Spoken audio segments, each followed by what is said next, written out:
It was supposed to be a fresh start. A new chapter. That's how I convinced myself when I saw the house listed for sale.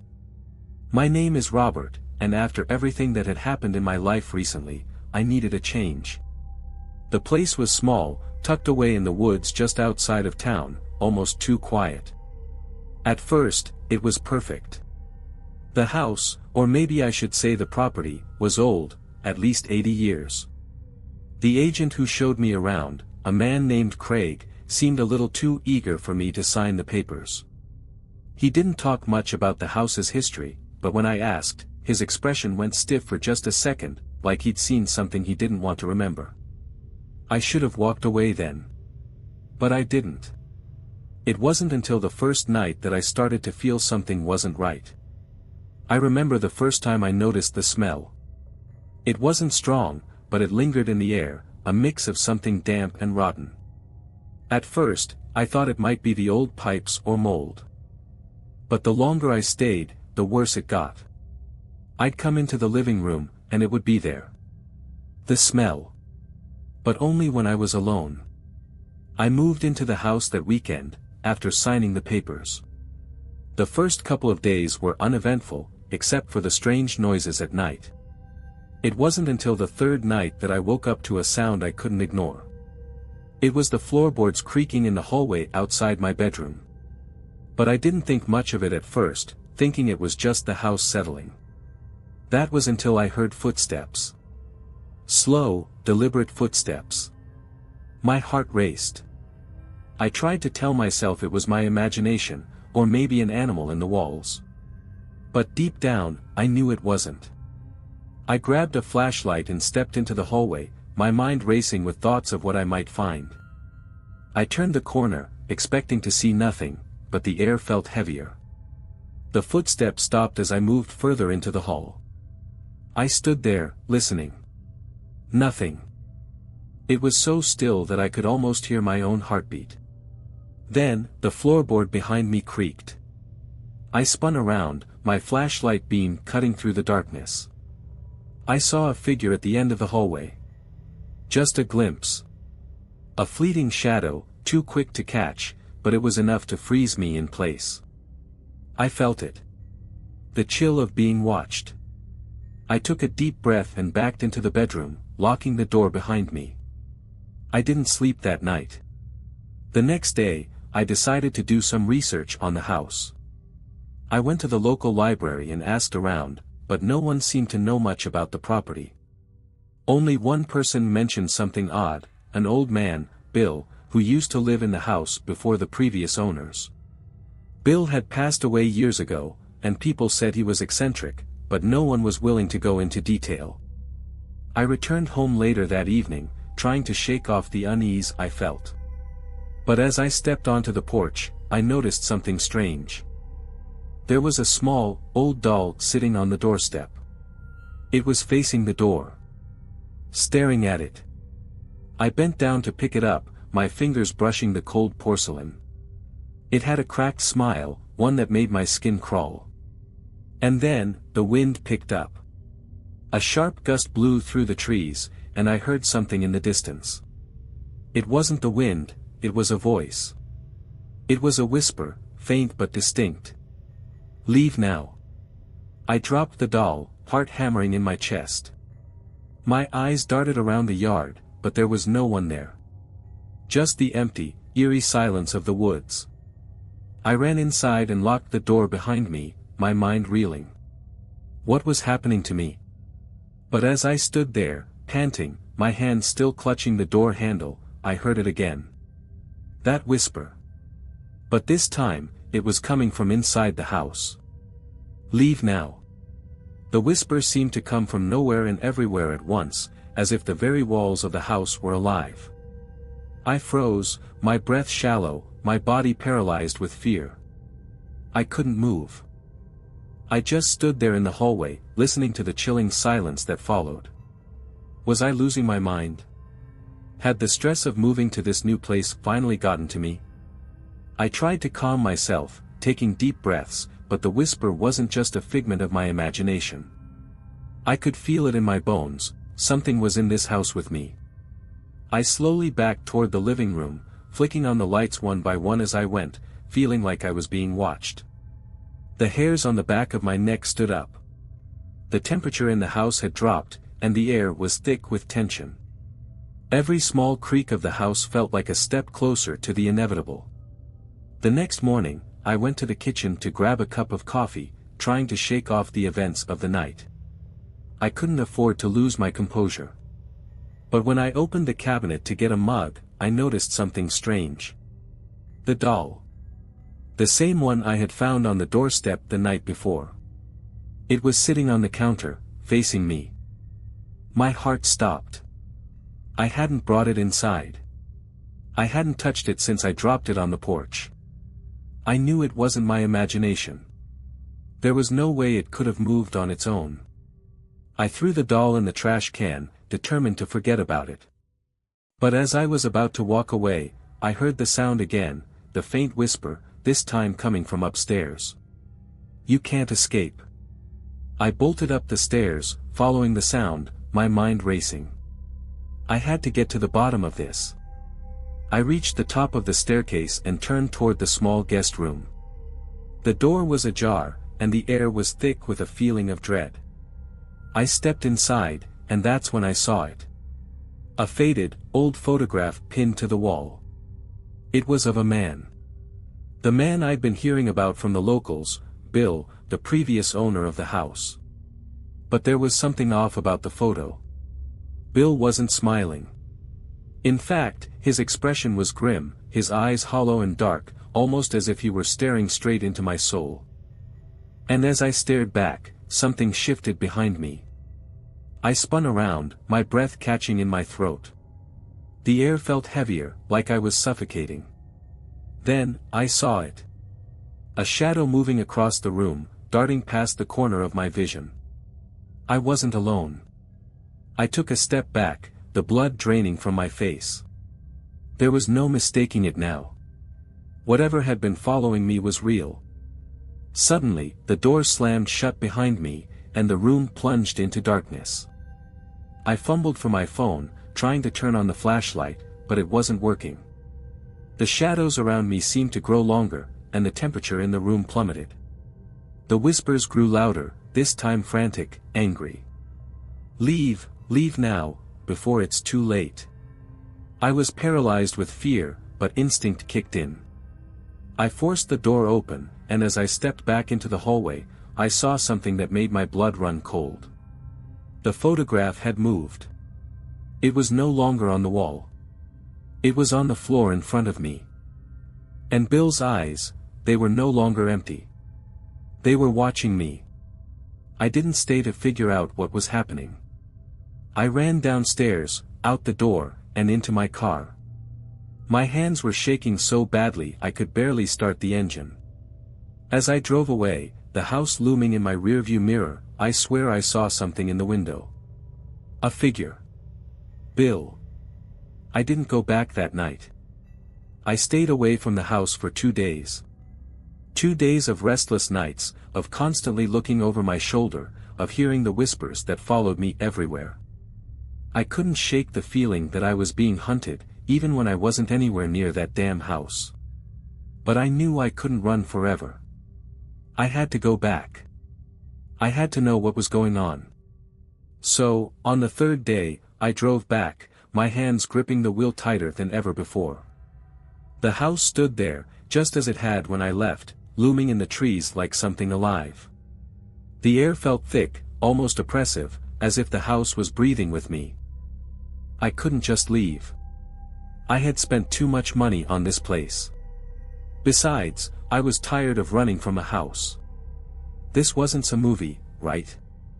No, I had to face whatever it was. I stepped inside, my heart pounding in my chest. The silence was deafening, broken only by the sound of my own breathing. The house didn't feel empty anymore. It felt aware. Like it was waiting for me. I walked through the rooms cautiously, making sure to check every corner, every shadow. Nothing seemed out of place at first. The smell was still there, though, faint but persistent, like something decaying under the floorboards. Then I heard it again. The whisper. "Welcome back, Robert." My blood ran cold. The voice was different this time. It was deeper, almost familiar. I froze in place, my pulse racing. I turned slowly, expecting to see something, anything. But there was nothing. The air in the house felt thicker now. It pressed down on me, suffocating me, making it harder to breathe. It wasn't the same place I had left. Something had changed. I started to back away from the hallway when I noticed something strange. The floorboards in the living room. They were lifting, just slightly. Not much, just enough to make me stop in my tracks. A creak. A slow, deliberate sound, like something was crawling underneath. I wasn't imagining it. I watched in horror as the boards started to shift. Slowly, they peeled back like skin being pulled away from a wound. And that's when I saw it, a dark shape moving beneath the floor, slithering like something not quite human. I couldn't breathe. I couldn't move. The shape stopped, and I felt a cold breath on the back of my neck. Then, without warning, the floorboards exploded upward, throwing me to the ground. A shadow, tall and thin, emerged from the darkness beneath. Its limbs were too long, its movements jerky and unnatural. I tried to scream, but no sound came out. My throat was dry, my chest tight with fear. The thing stood over me, its face just out of reach, but I could feel its eyes on me, burning into me. Its breath was foul, like decay, and I could smell it, feel it in my lungs as I tried to scramble away. "You shouldn't have come back." The voice echoed in my mind, but the words didn't come from the creature's mouth. It was inside me, speaking directly into my skull. My vision blurred, and I felt something pulling at my insides, like I was being torn apart. I couldn't breathe. I couldn't think. In that moment, everything became clear. The house was alive. And it wasn't done with me. The thing reached down and grabbed my arm with a grip like iron. Pain shot through me, and for a second, I thought it was going to tear me apart right then and there. But then, just as quickly as it had appeared, it vanished into the shadows beneath the floor. The house went silent again, and I was left alone, trembling on the floor. I don't remember how I got out of the house. The next thing I knew, I was standing outside in the cold, staring at the dark windows, my heart still racing. The whispers followed me again. Only this time, they were louder, angrier. "Leave now, or you will never leave." I didn't have to be told twice. I ran to my car, drove until I couldn't remember the road signs, until my hands stopped shaking and I could finally breathe again. But I know the house is still there. I can feel it in the back of my mind, like a presence waiting, watching. It's not done with me. It never will be. And I don't know how long I'll be safe. But if you ever find yourself in the woods, driving down a lonely stretch of road, and you see that house, don't stop. Because if you do, you might not be able to leave. I thought it was over. I truly did. But the terror didn't stop once I left that house. It followed me, settled into the deepest corners of my mind, like a constant reminder that I wasn't free. The whispers never stopped.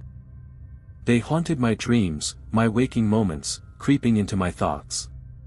I couldn't escape them, no matter how far I went or how much I tried to bury it all. I tried to convince myself it was just stress. That maybe I was losing my mind after everything that had happened, that the fear was a result of all the strange things I had experienced. Maybe I had just imagined everything.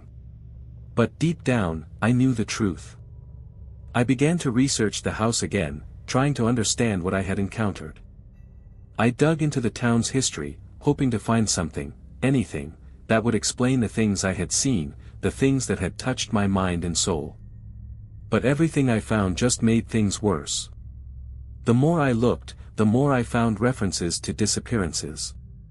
People who had lived in or near that house, people who had come and gone, but never truly left. It wasn't until I found a name, a woman named Evelyn Carson, that I began to piece things together. Evelyn had lived in the house decades ago. She was one of the first owners after Bill, and after her family moved in, they started to notice strange things. Unexplained noises, objects moving on their own, and strange shadows at night. But that wasn't what got me. What truly got me was the end of her story. Evelyn went mad. She began hearing voices, seeing things that weren't there. She started to believe there were things in the walls, things in the floor. She was convinced that something was living in the house with her, something that had been there for a long time. It wasn't until the day they found her body that they realized how bad it had gotten. She had been screaming about the thing under the floor, her final words etched into the walls in a desperate scrawl, "It never leaves." The local authorities dismissed her death as a result of her mental health issues. They sealed the house off and left it alone for years, but people in the town never forgot what had happened to Evelyn. They knew what lurked in that place. I had never heard of any of this before I bought the house. It was buried, hidden, covered up by people who wanted to forget. But now I knew. I knew the house had been waiting for me, just as it had for Evelyn. It wanted me to stay. It wanted me to become part of its history, to feed its hunger. It was alive, in ways I couldn't comprehend. The whispers were only getting louder. Every night, they grew more insistent. They weren't just in my head anymore, they were all around me. At work. In my apartment. Even in my own reflection. They'd repeat the same words over and over, "You belong to us now." I could feel the house pulling at me, like it had a grip on my soul, dragging me back. And then, one night, it happened again. The whisper wasn't just a voice anymore. It was a presence, a force I could feel in my chest, like a hand tightening around my heart. I couldn't breathe. I couldn't think. I had to go back. I drove back to the house, though I didn't know why. Part of me wanted to confront whatever was there, but a much larger part of me just wanted to end it, to face it head-on and finally be done with it. As I stood in front of the house again, the same feeling of dread washed over me. But this time, it was different. I wasn't afraid of the house. I was afraid of myself. I didn't knock. I didn't hesitate. I stepped inside. And then it all went black. That's the end of the story. The darkness closed in, and what happened next, well, maybe I'll never truly know. I'm still here, aren't I? But I don't feel like me anymore. I don't think I'll ever escape. I can hear the whispers. They never stopped. You belong to us now. I can't explain what happened after I walked back into that house. It felt like stepping into another world, one where time didn't exist, and the very air around me seemed to pulse with life, or something darker. I remember the moment I crossed the threshold, a cold wave washing over me, a heaviness pressing in from all sides. It was suffocating. My feet felt like they were sinking into the floorboards as if the house itself was trying to claim me, pull me deeper into its grasp. I stood there in the foyer, frozen. The whispers grew louder, but this time, they weren't just words. It was like 1,000 voices were swirling around me, speaking in tongues, trying to drown me in their anger, their hunger. They all screamed one word over and over, as though it was a command. Stay. I wanted to run. I wanted to scream, but my body refused to move. I could feel something shifting around me, like the walls were alive, breathing, stretching, closing in. I tried to focus, tried to shake off the dread, but then I heard a voice, a deep, guttural voice that seemed to come from within me, speaking words I couldn't ignore. We are the house. And you are ours. The walls groaned as if in agreement. The house had been waiting for me, just like it had waited for everyone else who had stepped inside. Everyone before me, and everyone who would come after. Then, the floorboards beneath me creaked again. The shadow, the same tall, thin figure I had seen before, appeared from the darkness, emerging from the hallway like a specter, its movements jerky and unnatural. It was the same figure, but different. It was no longer just a shape in the dark. It was real, solid, and its eyes were staring directly into mine, hollow and cold, filled with something ancient and predatory. I backed away, but there was no escape. The house itself seemed to close in on me. I was trapped. I ran for the door, but as I reached for the handle, the entire house seemed to groan, shaking as though it were alive. The door wouldn't open. I yanked at it, desperate to escape, but the lock held firm, unyielding. The whispers surrounded me, louder now, sharper, almost suffocating. It felt like my head was going to explode from the sheer pressure of them. And then I heard it, the floorboards shifting behind me. Slowly, deliberately. The shadow had moved closer, and I could feel its presence behind me, just inches away. It spoke without words, its voice a deep, grinding hiss in my ear. "You can't leave. You never will." I turned around, panic rising in my chest, and that's when I saw it. The thing was no longer a figure in the shadows. It was standing before me, towering and terrifying, its limbs stretching unnaturally long, its fingers tipped with jagged claws that scraped across the floor. I couldn't breathe. I couldn't think. Every part of me screamed for escape, but there was no escape. Its face, if you could even call it a face, was a twisted mass of shadows, eyes blacker than anything I had ever seen, and its mouth stretched wide, impossibly wide, like it was ready to devour me whole. We are not just the house. We are everything. And now, so are you. Before I could react, the darkness swirled around me, pulling me down, sinking into the ground like quicksand. I tried to scream, but nothing came out. The walls closed in, and I felt myself being pulled deeper, further into the house, into its heart. I don't know how much time passed, minutes. Hours. Days. But when I woke, I wasn't where I had fallen. I was still in the house. But something was different. I was standing in the hallway again.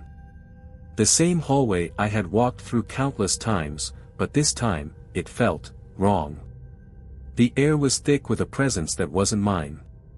And when I looked down at my hands, I saw something that made my blood run cold.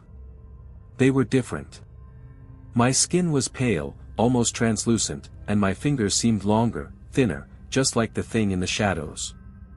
I looked up, and there it was again. The photograph of Bill.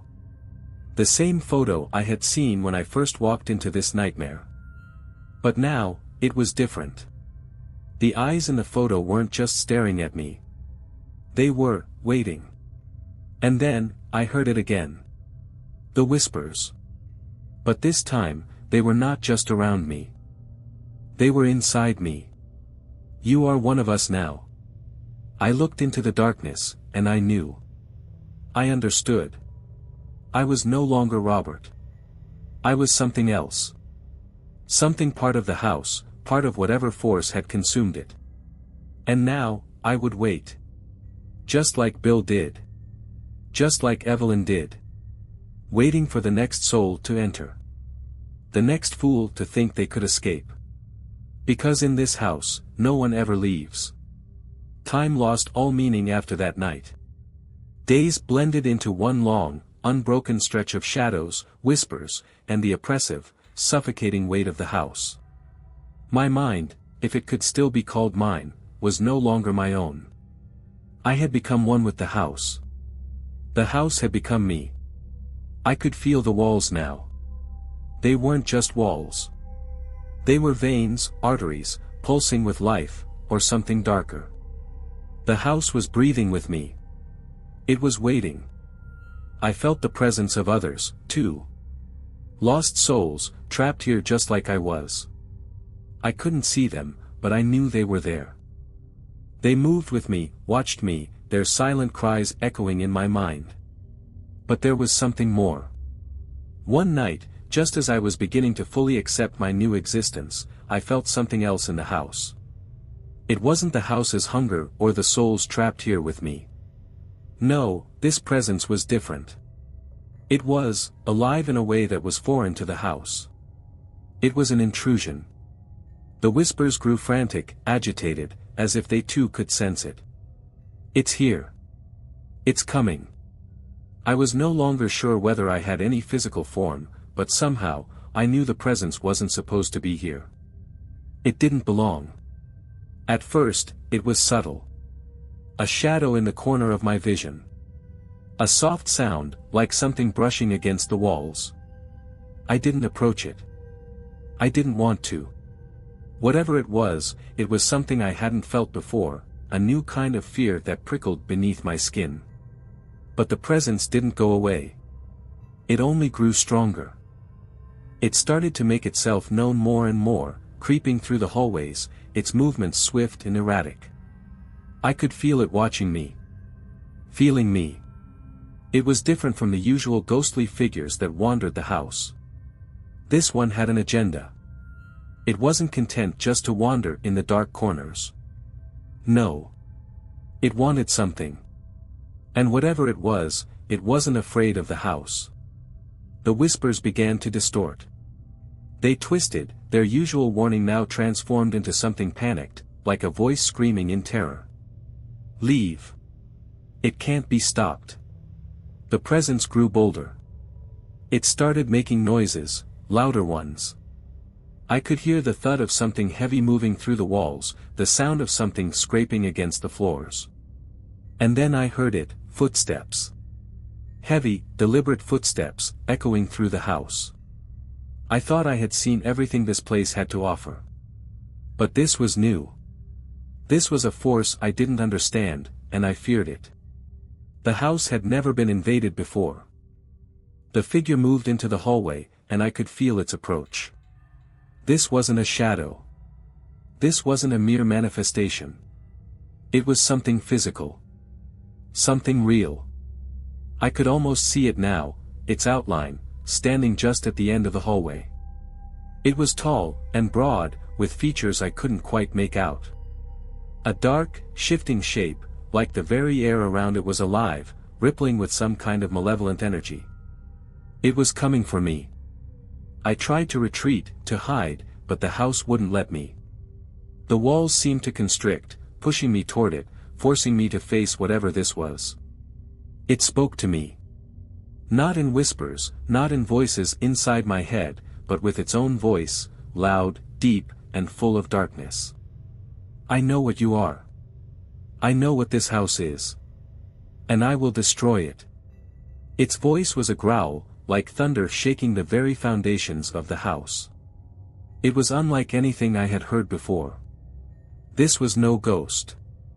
This was no spirit. This was something ancient, something beyond the house, beyond the souls trapped within. And then, it lunged. I felt the ground tremble beneath me as the figure moved with terrifying speed, its form blurring into the darkness. But before I could react, it grabbed me, its hands, cold as ice, tightened around my throat, lifting me off the ground. I gasped for air, but there was none to be found. The pressure was crushing. You are nothing. This house is mine now. The room around me spun. I could feel the house trembling as if it were afraid, as if it was pleading for mercy. The walls groaned in protest, and the whispers grew louder, panicked, angry. This wasn't supposed to happen. The house wasn't supposed to be vulnerable. It wasn't supposed to have a weakness. But the thing that was holding me, it was the house's greatest fear. I could feel it now. The house was dying. It was being consumed, and the thing in front of me was the one doing it.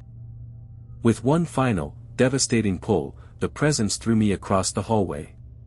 My body slammed against the wall with a sickening crack, and everything went dark. I didn't die, though. I didn't leave. When I opened my eyes again, I was still in the house. The presence was gone, vanished like a fading nightmare. But the house, it was different. The walls were still, but there was a hole in them now. A fracture. It wasn't just the house that had been torn apart, it was me too. I could feel it. I was changing, unraveling, just like the house had. I had been consumed by the same force that had destroyed it. The whispers were gone, but in their place, I heard something new. The house itself was calling out to me. Stay. You are part of us now. Forever. And just like that, I knew it was over. I had no choice but to remain here, to live with the house, to feed it and wait. But it wasn't just the house that would claim new victims now. It would be me. I don't know how long it's been since that night, the night the thing tried to destroy the house. Time is no longer something I can comprehend. Everything is endless, but in the most suffocating, unyielding way. The house has changed, yes, but so have I. What I once was is no longer important. I am not Robert anymore. I am something else. Something that belongs to this place. The house itself feels alive now. More alive than ever before. The walls hum with energy, the floors tremble with anticipation, and I can feel its hunger in every creaking beam, every broken window. But it's not just the house that's alive, it's me too. I have become part of it, intertwined with it, bound to it. The house's power has seeped into my very being. And with it, I understand now. The house is not just a structure. It's an entity, a creature, a living thing that needs to feed, that grows stronger with every soul it claims. It waits for the next. The next lost soul, the next fool who will think they can take it on. They never leave, you see. No one ever does. I can still feel the echoes of the others who came before me, Bill, Evelyn, so many others. Their voices, their suffering, all part of the house now. They whisper to me, guiding me, teaching me how to feed the house. It's almost as if we're all one now. The house, the souls, and me. But there's something else. Something I can't shake, something more sinister lurking in the shadows. It wasn't just the creature that attacked us, it was something far worse. Something that had been waiting for the house to weaken. And now that it's weakened, I know it's only a matter of time before it comes back. I've heard the whispers again. They're more desperate now. It's here, it's coming for us. I can feel it, this dark force, something ancient, more powerful than the house itself, stretching its influence over the land. It has been here before. It has been in the shadows of this house, waiting, biding its time. The house, as alive as it is, cannot stop it. And neither can I. But the house isn't the only thing that can grow stronger. I can feel it, my power, the house's power, is merging. I can sense the thing coming back for its final claim, to finish what it started. I can hear its voice in my mind now, clearer than ever, its breath in my ears. This time, I will take it all. I don't know what's going to happen next. The house is no longer just a place, it's a battlefield, and I'm in the middle of it. I've become part of its dark hunger, a creature born from the house itself, yet still separate, still able to feel its pull. And I know what I must do. I am both the last and the first. I must feed the house. Keep it alive long enough to outlast whatever's coming. I can already feel the weight of the house's hunger on me again, urging me toward the door. It's not just the souls it wants. It wants more.